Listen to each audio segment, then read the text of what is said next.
Voyage of the Zeno Brothers, 1558, in the Republic of Venice. A senator and historian named Niccolo Zen the Younger, who had previously published other works on the history of Venice, would release his new work, which entailed a series of letters and a map called the Zeno map, which he allegedly got from reconstructing damaged documents.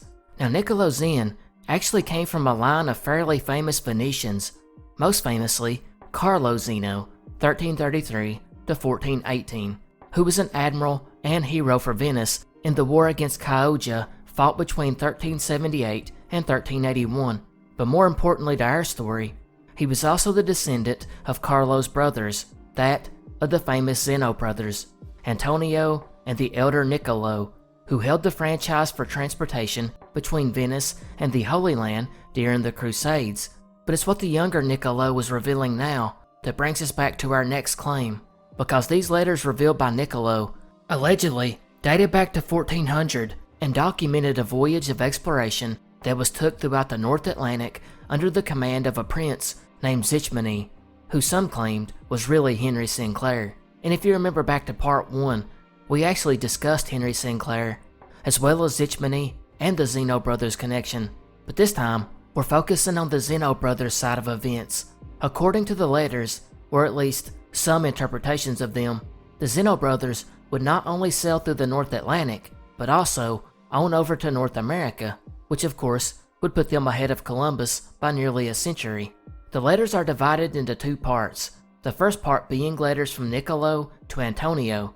In these, Niccolo would tell him about leaving on a 1380 voyage from Venice to England, which evidence for this does exist, and there's evidence that also shows that Niccolo returned around 1385, but Niccolo would record in these same letters that he had become stranded on an island between Great Britain and Iceland called Frislandia, which he described as being larger than Ireland.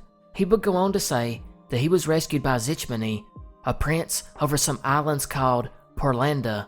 Now, this land called Frislandia is a phantom island, and a lot of people think it was probably the Faroe Islands that he had been stranded on, assuming that the story is fact. So far, everything sounds pretty feasible that it might be, but it would get a little more unbelievable, because after this letter, Niccolo would invite Antonio to come stay with him in Frislandia, which he does for 14 years. While there, they would attack a country called Estlanda, probably the Shetland Islands off the coast of Scotland, and then Zichmany would launch a war into Iceland but was beaten back. He would then launch several wars onto several fictitious islands, or at least islands that we don't know the current names of, which brings us back to Estlanda.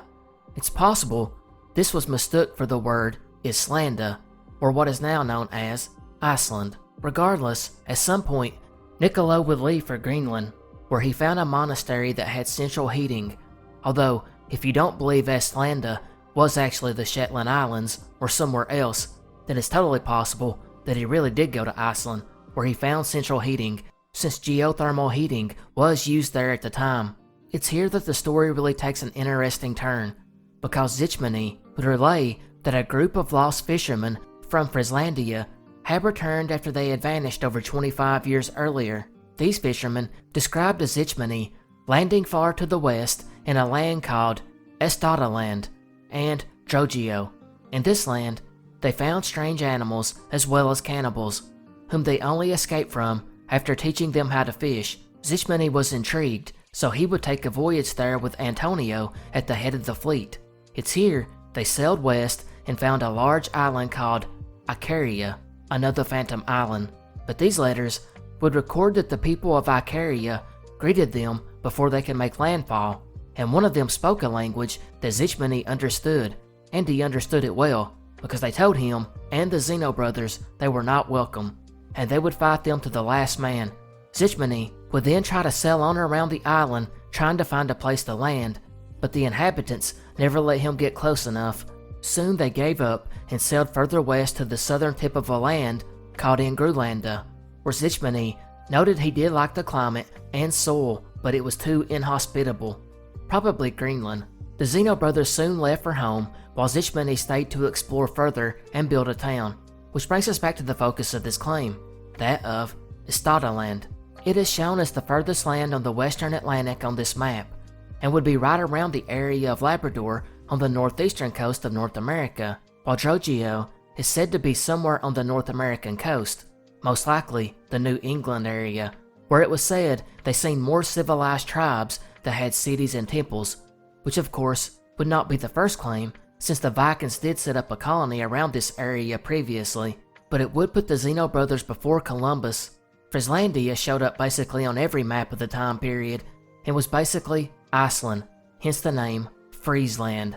But the Zenos placed it in an entirely different location, which makes it hard to establish where exactly they departed from, while most of the other islands are most likely just little islands off the coast of Scotland. But is any of this actually true? Did the Zeno brothers make this fantastic voyage with a man named Zichmani, who may have been Henry Sinclair? It is worth noting that Niccolo the Younger had a high reputation in Venice, which led to many believing the story, but there's certainly some credibility issues at play. First, some of these lands they visited are purely fictional, or at least have not been connected to real locations yet. There's also the issues with the timing. Allegedly, according to the letters, this all took place in the 1390s, but yet Niccolo was actually being tried in a Venetian court in 1394 for embezzlement charges that occurred during his time as governor between 1390 and 1392. Furthermore, these letters record that he died in Frieslandia around 1394, yet he didn't write his will out in Venice until 1400, and there's other records that document them being in Venice at the time of the voyages. It's because of this that many point the finger at Niccolo the Younger, and to some degree, Venice itself, because there is speculation that the powers that be in Venice were jealous that their old rival Genoa had their own native son Columbus, who had discovered the New World, and they come up with this story partially to try to come up with some convoluted land claim, as well as a matter of national pride. They couldn't let Genoa be the discoverer of the New World, and that view hasn't changed over the years. Most modern historians regard the map and letters as nothing more than a hoax by Niccolo the Younger, with him basing his map on other maps at the time and then just changing some names around. Although many do concede it's very possible that the Zeno brothers did take a voyage to Iceland and Greenland, but until evidence can be found that backs it, it's difficult to say. Regardless, the story was so popular that it actually influenced maps made over the next century, including that of Mercator's. Egyptian-Olmec Connections. When you think of ancient powers, truly ancient powers, the one that comes to mind is the Egyptians. It's insane to think about, but it started in 3150 BC and lasted until 30 BC, when it was succeeded by Roman Egypt. And for an even crazier perspective, that means the formation of the Roman Empire is closer to our time than it is to the formation of ancient Egypt. I only bring this up to show how insanely long ancient Egypt was a power, and in that time span, they did a lot of incredible things. But is it possible they did more than we know about? Like sail across the Atlantic and land in Mexico? That brings us to the Olmecs, the earliest known Mesoamerican civilization, which reigned in Veracruz, Mexico from 1200 to 400 BC. But what does this have to do with the ancient Egyptians? Well, it seems they actually have quite a bit in common. But before I get to all of their similarities, I'll start with the key one. The Olmecs were the first civilization in the Americas to develop a written language, possibly suggesting help from an outside source. Next is the pyramids. I don't even need to tell you about the Egyptian pyramids, but it is the Olmecs that, once again, were the first in the Americas to build pyramids. But that's not all they built. They also created those colossal heads they carved out of a single block of stone. That stone was quarried from the Tuxtla Mountains 250 miles away, and to this day, no one knows how they transported them back, although it's possible they used rafts to carry the stones, possibly getting the idea from the Egyptians. We also don't know who the heads are supposed to portray.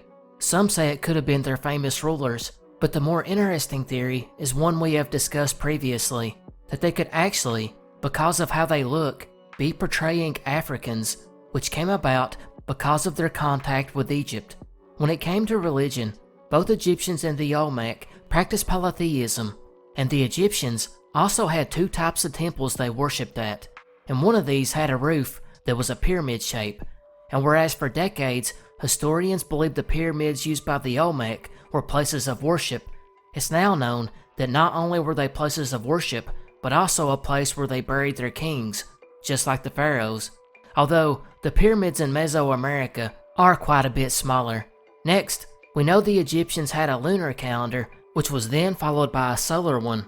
But the Olmecs, of course, were the first civilization in the Americas to create a calendar dating back to around 1100 BC, around the beginning of their civilization. Which brings up another interesting point.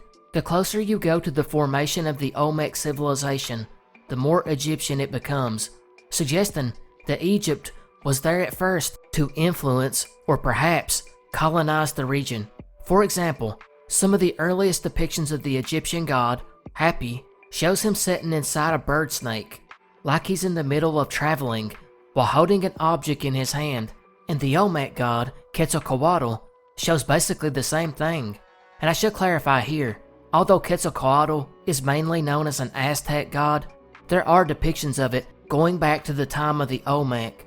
It gets stranger when you consider Quetzalcoatl is holding a bag that looks suspiciously like the one being held by the Sumerian gods, the Anunnaki. But going back to Hapi, he and Quetzalcoatl are also both gods of water and fertility, and both represent the connection between the earth and the sky, which is one heck of a coincidence. They also believed in cycles of creation and destruction, with gods inhabiting earth during the first cycle, and most curiously, when depicting themselves or their rulers, both Egyptians and Olmecs did it by showing themselves wearing elaborate headdresses and sometimes having elongated heads. However, as you might imagine, this is heavily disputed. Scholars cite that these pseudo-archaeologists often use a method called looks like, is like, which is where they draw a connection between two items that have vague similarities, with no actual real proof that they're connected. And when taking a look at those writing systems, well, the Olmec system did not look anything like the Egyptian writing, and furthermore, Egyptian hieroglyphs were an elite practice, and Egyptian authorities purposely limited the knowledge to a few people, and they would just not give that knowledge to a civilization on the other side of the world, especially considering they did not even use it in the regions they had conquered. On top of that, around the time that the Olmecs were creating their writing system, Egypt was in a period of decline and internal struggle, and they just didn't have the resources or stability to explore or colonize anyone, let alone someone on the other side of the Atlantic. Topa Inca Yupanqui. Topa Inca Yupanqui, which translates to Noble Inca Accountant, was the 10th Sapa Inca, or basically, monarch of the Incan Empire. His reign was from 1471 to 1493, but before he took over, his father had already given him control of the Inca army at a pretty young age. He would then use that power to extend the Inca territory along the Andes through Ecuador. He then led the army all over South America, annexing many native nations in the process, and by the time he finally became emperor in 1471, he would move on the Chamorro people in Peru to conquer the Inca's last rival.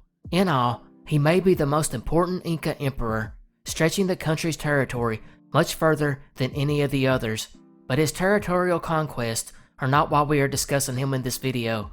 Instead, the already impressive resume of Topa Inca Yupanqui holds another important part of history. That is, in 1470, just 1 year before he would become emperor, Topa Inca Yupanqui would lead a voyage of exploration out into the Pacific Ocean. This would be documented just 40 years later by Spanish historian by Pedro Sarmiento de Gamboa in his important work, The History of the Incas.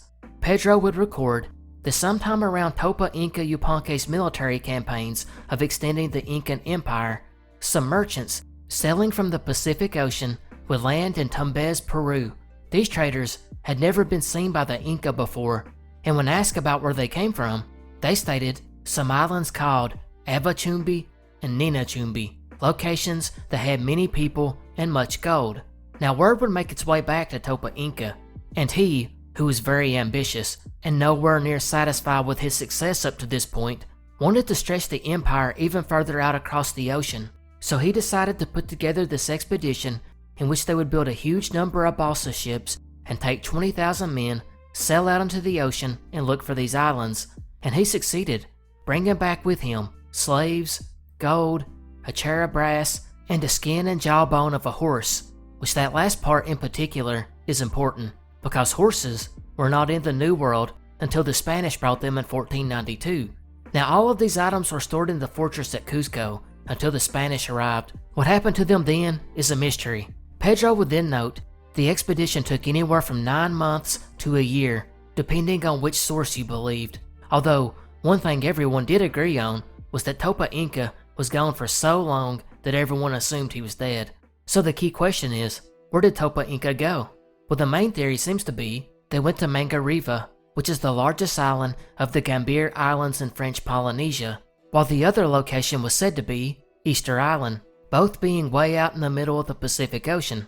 In fact, oral traditions from the people of Easter Island claim that a group of people called the Hanu Epe, meaning long ears, came to the island a long time ago from an unknown land. However, the tradition goes on to say that these people then began living on the island, which we know Topa Inca went back, although it is possible he left some Inca there to colonize the island, which then plays into the theory that stone platforms on this island are actually Inca ruins. The explanation for this is because they look nothing like what the Rapa Nui people built, and instead favor the Inca way of building walls. Actually, it favors it quite a bit. There's even a small aqueduct that has been discovered that looks Incan. Of course, all of this is disputed. This also ignores the other red flag. Where did Topa Inca get the horse skin and jawbone? The first horses on Easter Island didn't arrive until the missionaries brought them in the 19th century. Meanwhile, at Mangareva in French Polynesia, the natives there had a legend that spoke of a red chief named Topa that arrived on strange rafts from the east. Even today, the main access to the island is called Topa Strait, and there is a ritual dance sometimes used to honor visitors which traces its origin back to the red chief that visited. Interestingly, the islands nearby Mangareva have a similar legend to the Topa chief, yet these islanders had no communication with each other.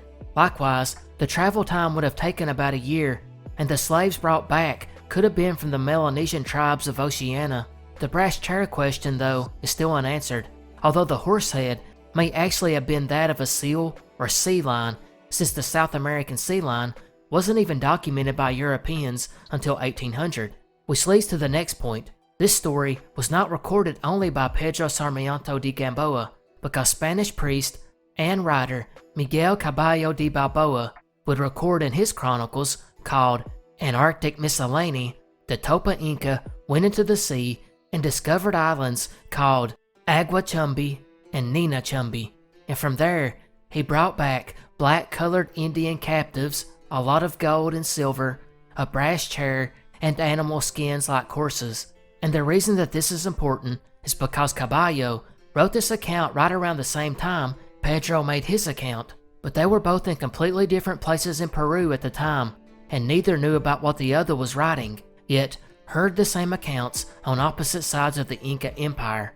And that's not all, because shortly after this, Martín de Marúa, a Spanish friar and chronicler famous for his general history of Peru, would record that Topa Inca conquered 2 islands, and to show off his accomplishment, he brought back black slaves, a huge amount of gold, a brass chair, along with horse hides, horse heads, and horse bones. So with that, we have 3 different Spanish chroniclers basically telling the same story, although a little varied, which kinda lends some truth to it.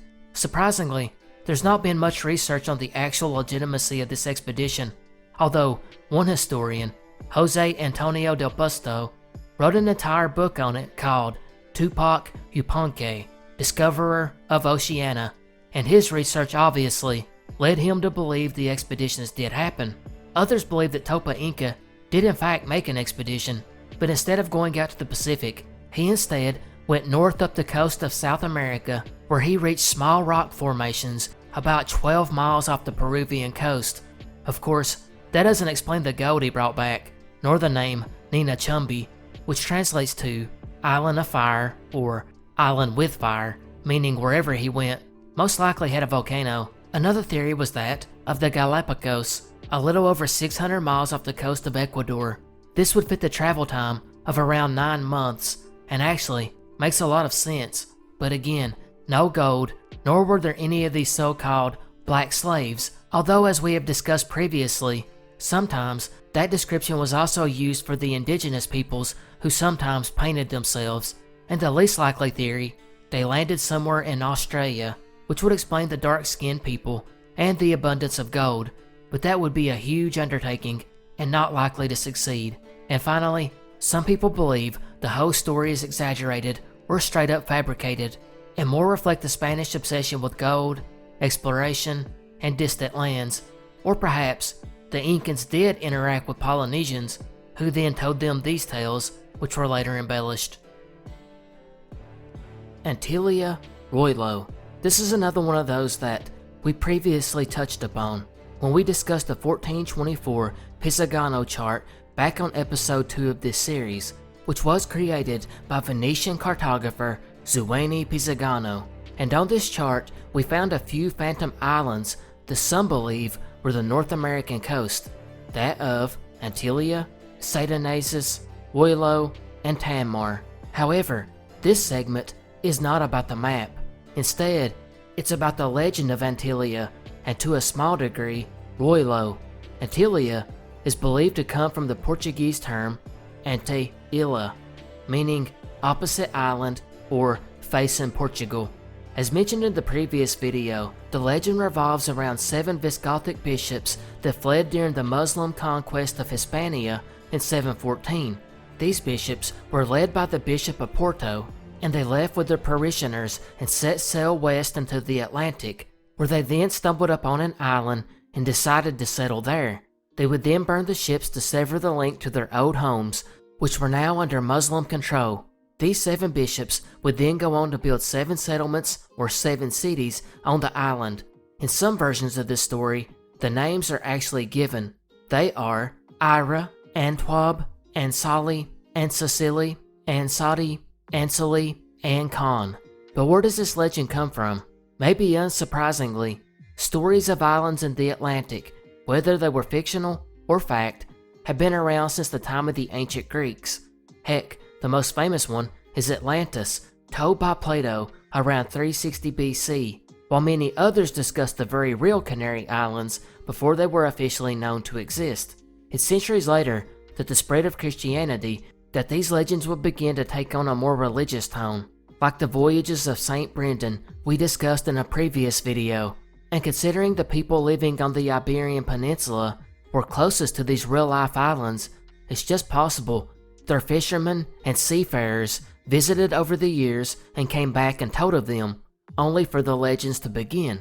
One of the earliest sources we can find for the legend ironically comes in 1492 from an inscription on Martin Behaim's Nuremberg globe, which reads that in 734 Spain was overran by the miscreants of Africa, so the islands of Antillia, also named Isle of 7 Cities, were settled by the Archbishop of Porto and 6 other bishops and other companions from Spain, whom brought their cattle and property. And by the year 1414, a Spanish ship approached very near the island, which I guess is why Pisagano could chart them some 10 years later.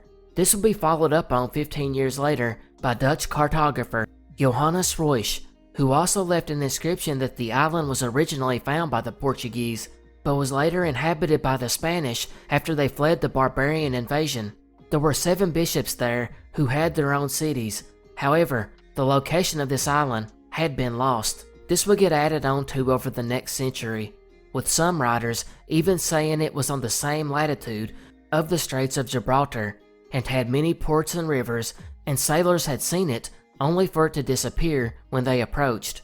Although, to contradict this, there was one Portuguese ship that came across the island in 1447 and stopped and met the islanders, who allegedly spoke Portuguese, and these inhabitants would ask if the Moors still dominated Hispania, while another variation does away with the bishops altogether and instead cites the Visigothic governor of Merida, seeing the city was lost, negotiated their surrender with the Muslims who allowed them to leave on a fleet with anyone who wanted to follow to start over on the Canary Islands, and during the journey, they were somehow knocked off course only to land at the island in the Atlantic populated by the Portuguese that had 7 cities.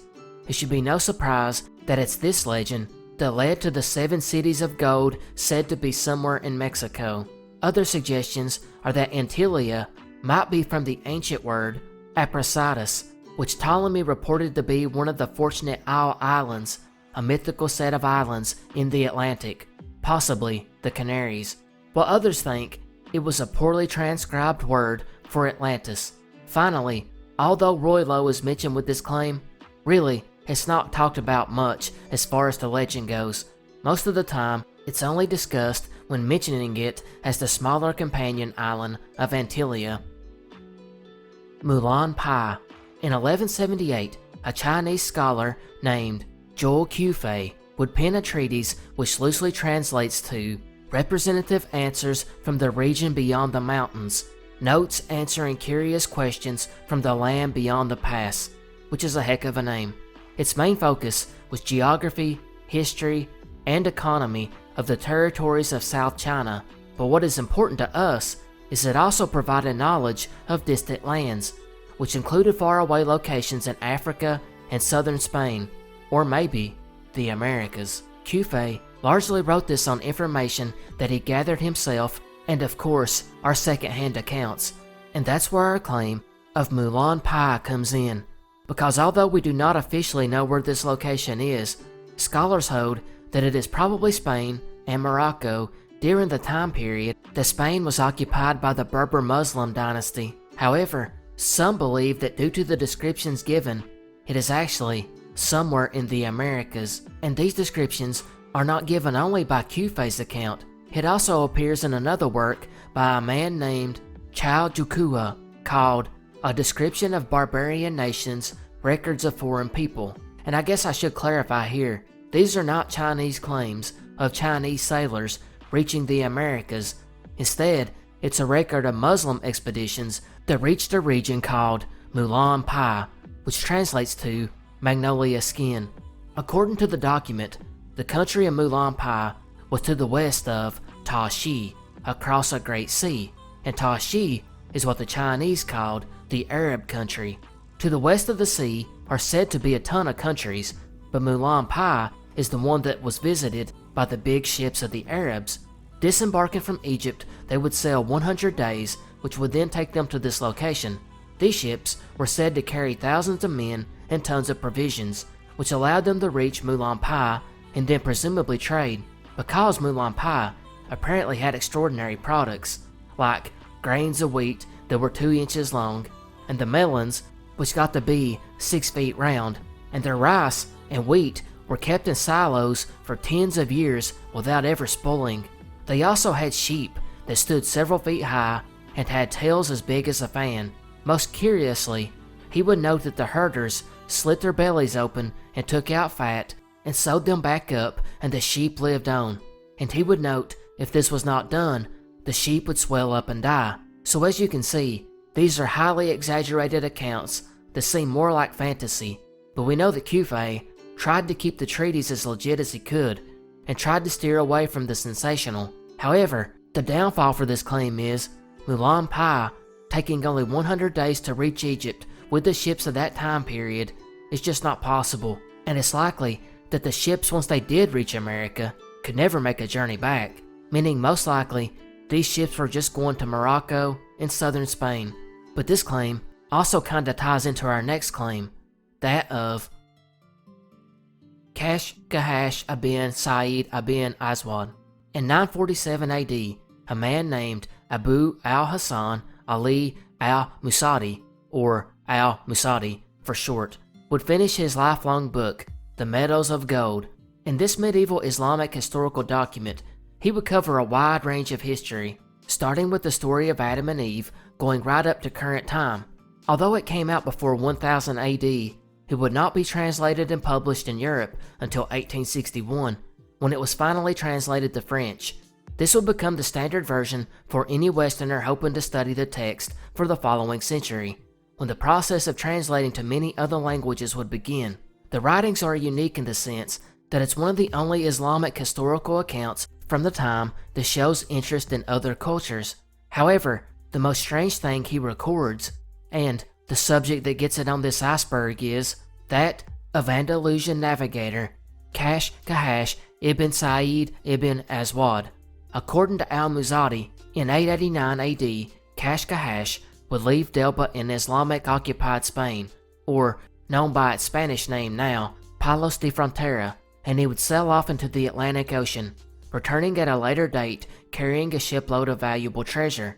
Writing about 60 years after the voyage, the Medals of Gold would read that in the Atlantic was many curiosities, and some adventurers went out and risked their life to see what was there. Some returned safely, others died in the process, but it was Khashkhash that assembled a crew that went far into the Atlantic and actually came back with goods to prove it. This land he visited would be documented as Ard Majula, and that story was widely known in Spain. So, where was this Ard Majula? Or is this story even legit? One thing worth pointing out in this one is that it was written way before Columbus, as opposed to some of these claims which came afterwards, where sketchy historians or writers would try to create fanciful tales of some lost voyage or explorer that went to America before Columbus. No, in this tale, presumably, no one knew about the Americas. Even the Vikings were still about 100 years away from their exploration.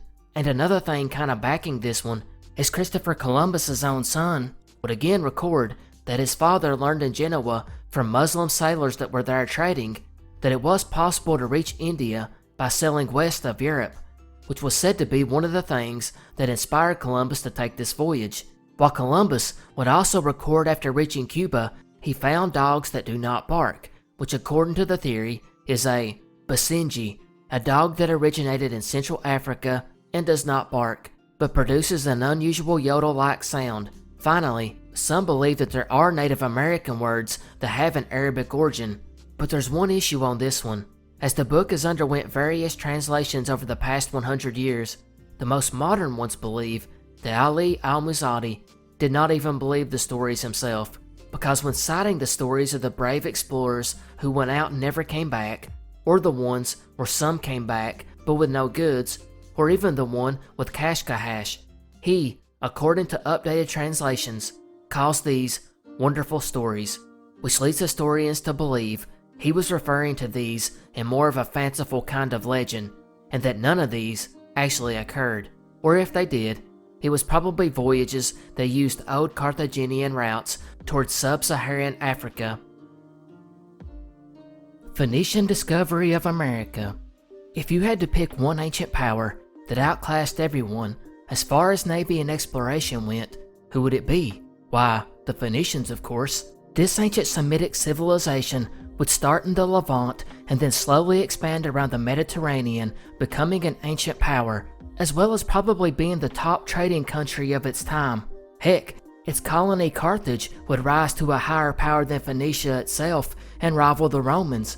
So it's easy to see why there is a major theory by some that states Phoenicia is the first country to discover the Americas. A lot of this goes back to the 5th century BC Carthaginian navigator named Hamilcar, and a 4th century AD Roman author named Avienus. This writer would pen a poem called The Sea Coast, which was basically a manuscript that listed ports and coastal landmarks. In this, he would describe a portion of the Atlantic Ocean being covered with seaweed. Today, we know that area of the Atlantic as the Sargasso Sea, but what does this have to do with the explorer Hamilcar? Well, it turns out that Avienus knew about this area of the Atlantic covered in seaweed because at the time, there was a well-known account written by Hamilcar. This document was cited by numerous Roman writers for a long time. It's even cited by Pliny the Elder, but the problem is, this account has been lost to time, so we don't actually know what Hamilcar describes seeing. All we have is the Romans referencing it, but for context, we do know that he was the first explorer from the Mediterranean to reach northwestern Europe via the sea, sailing by the British Isles, northwestern France, and Portugal. So if anyone had the skills to make it across the Atlantic, it was him. But this is only the beginning of this claim. as it has expanded over the years, like the Dighton Rock, which we discussed on a previous video. Some believe those petroglyphs were inscribed by ancient Phoenician explorers. Even the president of Yale at the time believed it was Hebrew. By the 19th century, the belief that the Israelites visited the Americas became a core part of Mormonism, with some suggesting that the mule kites in the Book of Mormon were Phoenicians. But is there any proof whatsoever that the Phoenicians made it to the Americas? Well, there have been a couple of interesting developments over the past 2 centuries. First, in 1872, a stone found in Paraíba, Brazil, which allegedly told the story of a Phoenician ship which became separated from the fleet due to a storm. It had been en route from Egypt to around the west coast of Africa when it got knocked off course. He would also mention a Pharaoh Necho I or II, which places it between the 6th and 7th centuries BC. A transcription of the stone was made and given to the director of the National Museum of Brazil, who first accepted it as genuine. However, another scholar would convince him it was a forgery. But no one actually ever got to see the stone itself, nor could anyone find the man who had turned the inscription into the director of the museum. Although, about a century later, an American scholar of ancient languages would take a look at the old transcription and retranslated it, and he stated that it was his belief that it was legit, since at the time it had been found in 1872, you could not go to a library and pick up a copy of ancient Semitic writing, or at least that's what he claimed. Other scholars disputed this, saying that books with ancient writings were available and pretty easy to get at the time. But that hasn't stopped the theory, as it's even a hotly debated topic today. In 1996, a professor of geology, Mark McMenamin, proposed that Phoenicia reached the New World in 350 BC. His reasoning is Carthage minted new gold coins at that time, which on the reverse side showed a pattern he believed to be a map of the Mediterranean, with the Americas to the west. We also have Italian physicist, mathematician, and historian of science Lucio Russo, who added more fuel to the fire by citing Ptolemy's geography. In that book, Ptolemy gives the coordinates for the Fortunate Isles, a fabled set of islands said to be in the Atlantic, and many theorize could be the Canaries.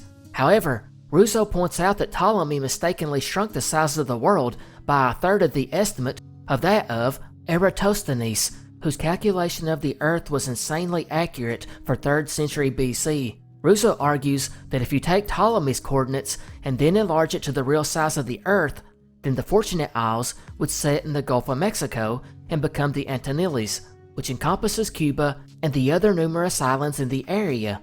He further argues that Ptolemy must have gotten this information from Hipparchus, a Greek geographer who lived in Rhodes and potentially got the information from Phoenician sailors coming back. And I know this has a lot of ifs in it, but in 2019, a British sailor named Philip Beale would take a crew on a Phoenician replica ship and sail from Carthage, Tanzania to Santo Domingo, proving that it was definitely possible. Furthermore, proponents of this theory believe they have discovered ancient shipyards, harbors, and tools in the northeastern states of Brazil, while others cite some indigenous tribes have linguistic influences from Phoenician interactions, which of course leads to speculation that the Phoenicians helped in the development of these early Mesoamerican civilizations like the Aztec, Inca, and Maya. But as of now, the majority of scholars still believe that Phoenicia never reached the Americas, pointing out there's no evidence left behind like there were of the Norse voyages. However, many have conceded that if one ancient mariner group did make it, it was probably the Phoenicians. Vérendrye Stone, 1749. A Swedish botanist and naturalist named Per Kalm was visiting the Great Lakes area doing some research, and it's during this time he would come across a French-Canadian explorer named Pierre Gautier de Varennes, whose fame is mainly linked to exploring Lake Superior and setting up trading posts there. He was also the first known European to reach North Dakota, but it's something unique he found in his expedition in the 1730s that lands him here, because while talking to Per, he would tell a story that during one of these expeditions, he came across a tablet that sat on the top of an upright stone. He told him it was about 13 inches long and 4 to 5 inches wide, and on it were inscriptions of unknown characters. or at least unknown to him. Pere Calme would record this in his writings, but strangely, never documented where Pierre was supposed to have ran across it, which has led to years of debate on where the stone was found. We do know where it ended up though, sorta. According to Pierre, the tablet was sent back to Quebec, where Jesuit priests looked at it and said it was written in Tartarian. They sent it back to the French Secretary of State, where it was possibly sent back with other artifacts to a church in France, later to be buried under a pile of rubble during World War II. However, since there's no actual descriptions or records after Pierre allegedly sent it back to the Secretary of State, it's difficult to say where it actually ended up. Actually, as far as Pierre's official records go, he never recorded anything. It was only after talking to Pere Calme would he tell the story, who then recorded it. But as the story became popular again in the early 20th century, scholars set out to find where this stone was allegedly found. Some of the speculation suggested it could be along the banks of the Missouri River near Minot, North Dakota, since Pierre was known to be around the Mandan tribe at that time. However, in Calme's account, he mentions the Mandan being on horseback, which was not possible since they did not have horses at that point. So going by some distances given in the account, others have suggested the tablet and stone had to be somewhere around Pierre, South Dakota. And in fact, when natives of that area were asked about it, they confirmed the tablet had been there for a long time before being removed by Pierre. Again, this is another lost stone, and this time, we don't even have it transcribed. But there is at least one theory. Some believe that it was actually Norse runes, potentially related to the Kensington runestone, and it's just possible the Jesuit priest, not being able to identify these old Norse characters, assumed it was Tartarian. Galway, Ireland, Native Americans 1477. Most of you have no doubt heard of the Great Famine of 1847, which was a period of starvation and disease that hit Ireland between 1845 and 1852, and ended in the deaths of 1 million people. Many charitable donations from around the world were sent up to help in whatever way was needed. Yet, one of these is not widely known about, that of the Choctaw Nation, who had previously lived in Alabama and Mississippi before being forcefully relocated to Oklahoma, who would donate the equivalent of $5,000 in today's money. A huge donation considering just a decade prior, they went through the Trail of Tears. That donation has led to a close bond between the two groups ever since. But why did the Choctaw do it? Was it because, as the story says, they were familiar with the struggles of the Irish, since they had lost thousands of people to disease and starvation on the Trail of Tears? Most likely. But what if it was because the two peoples had known about each other for much longer than anyone previously knew, even before the Columbus voyages? That brings us to our next claim that, ironically, features Columbus. In 1477, Christopher Columbus would embark on a much less famous voyage to Iceland or the Faroe Islands, depending on the source. But on this voyage, what is known is he stopped at Galway on the west coast of Ireland. But first, we have to talk about a book called Image of the West, written by French theologian Pierre Dailly in 1410, and was a work of cosmography to try to answer many scientific and astrological questions of the time, but most importantly, was a huge influence to Columbus, and well, a lot of scholars at that time. And in Columbus's case, his views on how big the Earth really was came directly from this work. In this book, Columbus would make notes to himself, and in relation to this claim, one of those notes came in 1481, 4 years after he had visited Galway. He would tell while there, he found out that there had been many signs that men of Cathay, or what we call China, had came west to Ireland, especially in Galway, where he wrote a man and woman of extraordinary appearance landed on the shore riding 2 tree trunks or timbers, or a boat made of such, which he noted with a question mark. This would be further followed up on by Christopher's son Ferdinand, who wrote his father's biography years later, noting that 2 dead bodies of exotic appearance washed ashore. This ship design that Columbus referenced might have been canoes that were tied together, or a raft, or maybe even driftwood. Regardless, the obvious explanation is that these people were Native Americans or Inuit and not Chinese. And I also should point out that the record is not exactly clear if these individuals were alive or dead when they came to shore, as Columbus never clearly states. It's only his son years later that states they were dead. But in 2007, an author named Jack Forbes would write a book that further explored the weird occurrence documented by Columbus, and he further elaborated on the theory that Native Americans were visiting Europe before Europeans visited the New World.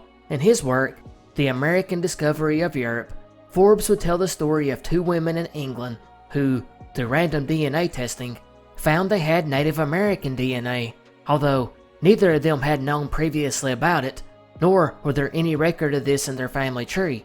And although many people in the US have some Native American DNA, finding it in England is a bit odd.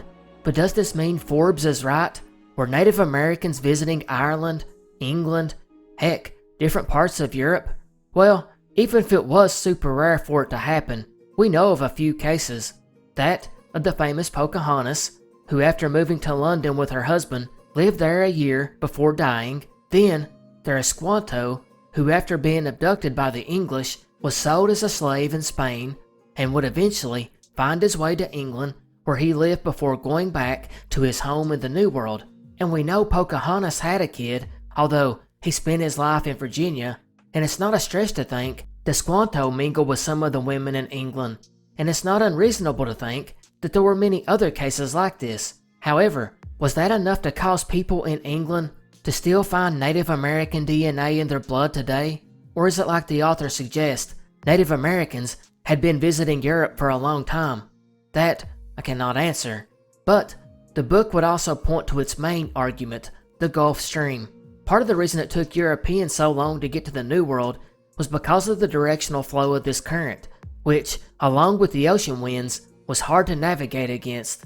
That was until Europeans learned to drop down by the Canary Islands and let the current drag them west. Vice versa, it's way easier to sail back to Europe once they got there, and possibly was way easier for the Native Americans to traverse to Europe, which is why some believe the two individuals that Columbus seen were actually from the Caribbean, US, or Canadian coast, and may not have been Inuits, which would make it more remarkable. He would even take it a step further and suggest Native Americans had been visiting since the time of Rome, pointing out to a bronze bust dated to 3rd century AD in the Louvre Museum, which he suggested looked like a Native American. As a side note, I tried to find this piece, but never could. But from what Forbes stated in his book, it is believed to be based on an African woman, although many historians have noted its likeness to an indigenous woman. He would finish by stating his belief was that the Inuit people who had expanded into the Canadian Arctic and then into Greenland did not stop, but went on into the Baltic and North Sea, citing the Scottish folklore known as Selkie, which could have been based on Inuits getting in and out of their hide clothing and kayaks. He even suggested that the Inuits traveling back and forth from Europe brought back old world diseases which wiped out entire native populations way before Columbus ever arrived. He mentioned specifically that the downfall of Cahokia was caused by this. However, this theory is obviously heavily disputed. First of all, there are no Irish records that document this event, which you would think there would be. Secondly, it's just possible what Columbus really seen was these types of Irish boats called a curragh, and he just misidentified them. Although I have a hard time believing that theory, since these people that came ashore would have been Irish, and surely Columbus would not misidentify them as people from China. Regardless, whoever Columbus seen, whether it be Inuits, Native Americans, or the Irish, he used that experience to further his belief about reaching China going west.